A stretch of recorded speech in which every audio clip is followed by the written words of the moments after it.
नमस्कार दोस्तों। राजनीतिक विश्लेषण के इस खास एपिसोड में आप सबका हार्दिक स्वागत है।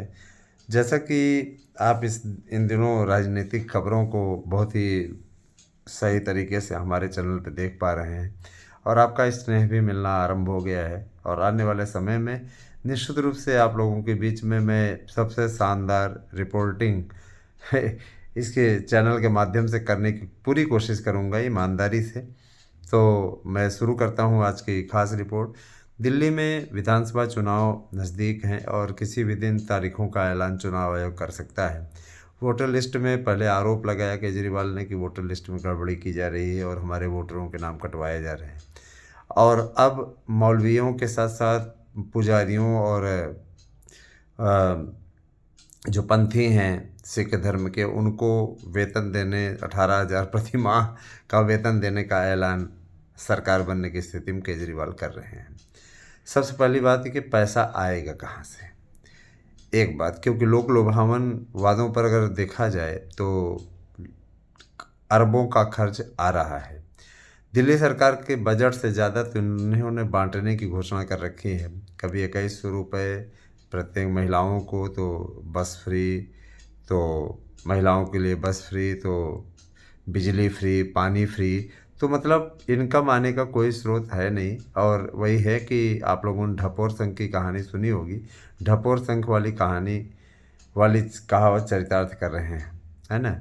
और इसका बजट निश्चित रूप से केंद्र सरकार से मिलता है। तो केंद्र सरकार इस प्रकार के फालतू खर्चों को फिलहाल नहीं उठाने की स्थिति में, क्योंकि दिल्ली एक केंद्र शासित प्रदेश है जहाँ की शासन सत्ता केवल एक व्यक्ति नहीं चलाता है, वहाँ पे दो व्यक्तियों के द्वारा यहाँ पे शासन सत्ता चलती है। एलजी जो कि केंद्र के पैरोकार हैं और दूसरे वहाँ के मुख्यमंत्री जो कि इस समय आम आदमी पार्टी की सरकार है। तो अगर आम आदमी पार्टी ये कहती है कि हम आधी सरकार हम चला रहे हैं, आधी वो पूरे देश की सरकार चला रहे हैं।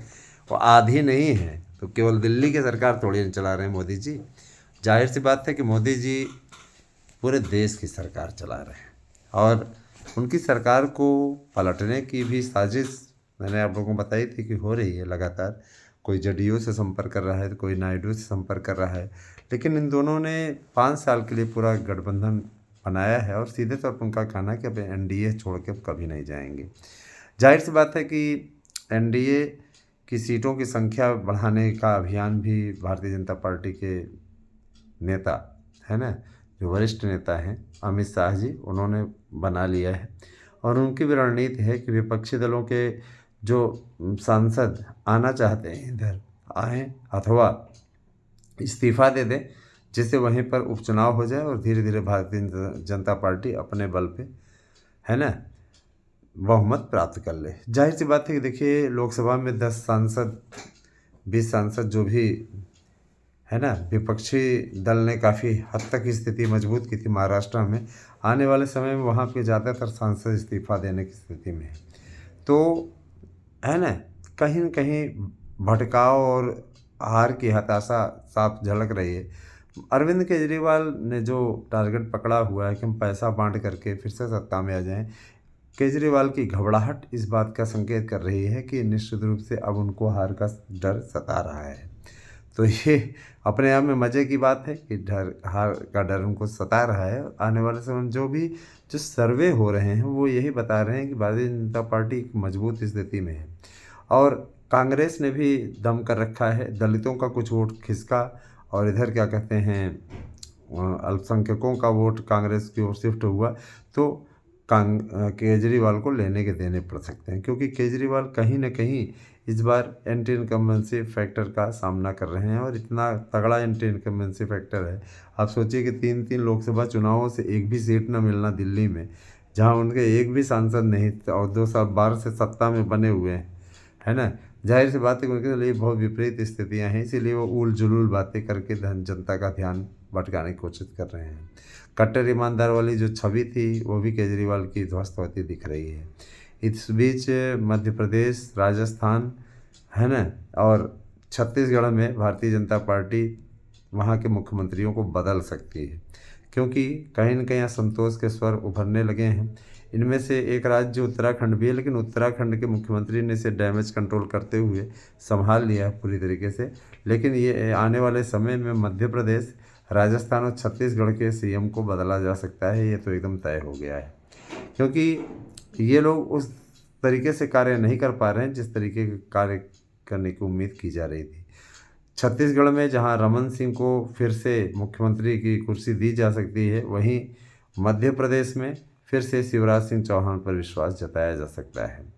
एक ऑप्शन के रूप में ज्योतिरादित्य सिंधिया भी हैं, लेकिन है ना, उनके बनने की स्थिति में भारतीय जनता पार्टी में कैलाश विजयवर्गीय जैसे नेता नाराज हो सकते हैं, है ना, नरोत्तम मिश्रा जैसे नेता नाराज हो सकते हैं। हालांकि सभी भाजपा के अनुशासित सिपाही हैं, तो इधर उधर कहीं नहीं जाएंगे, न ही उनका बाकी जगह में कोई मान सम्मान रहेगा, वो अच्छे तरीके से जानते हैं।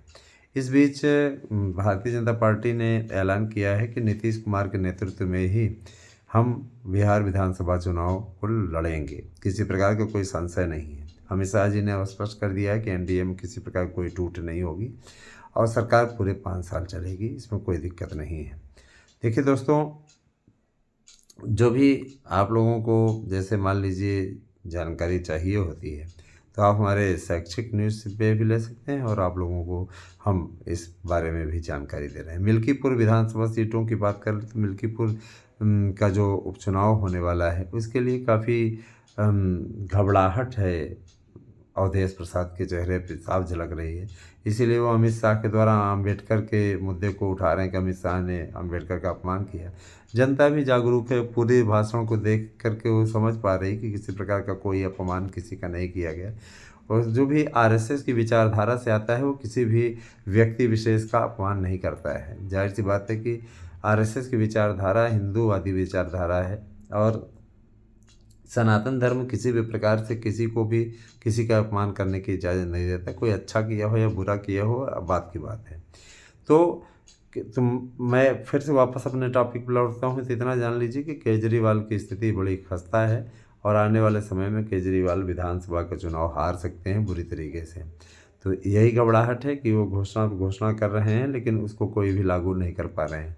रजिस्ट्रेशन ज़बरदस्ती मनमानी तरीके से शुरू कर दे रहे हैं, है ना, पंजीकरण कर दे रहे हैं और एलजी उस पर बैक लगा दे रहे हैं कि भाई इस प्रकार की कोई, क्योंकि एलजी की मंजूरी के बिना तो आगे बढ़ेगा नहीं मुद्दा, एलजी इस पर रोक लगा दे रहे हैं। जाहिर सी बात है, रजिस्ट्रेशन भी होगा तो उनके पास में जाएगा, वो तुरंत रोक देंगे। ये सब चीज़ें देखा जाए तो जनता जनार्दन को खुश करने के इरादे से जो ये नकदी बांटने का अभियान है, निश्चित रूप से ये जनता जनार्दन को बेवकूफ़ बनाने का एक जरिया बन गया है ना। इस पे माननीय सर्वोच्च न्यायालय को संज्ञान लेना चाहिए, लेकिन सर्वोच्च न्यायालय संज्ञान नहीं ले रहा है। वो केंद्र सरकार के पाले में गेंद डाल दे रहा है संसद। तो संसद की कार्यवाही चलते समय इन चीज़ों पे होना चाहिए, लेकिन सबसे बड़ी चीज़ ये कि सत्तारूढ़ दल भी इसका लाभ उठाने की कोशिश करता है। तो ये लोग भी इसी प्रकार का कार्य कर रहे हैं। तो देखते जाइए आगे आगे क्या होता है। जैसी अपडेट होगी आप तक जानकारी पहुंचेगी। चैनल को ज़्यादा से ज़्यादा लाइक कीजिए, सब्सक्राइब कीजिए। कैसी लगी वीडियो कमेंट करके अवश्य बताइए। Thank you, have a nice day.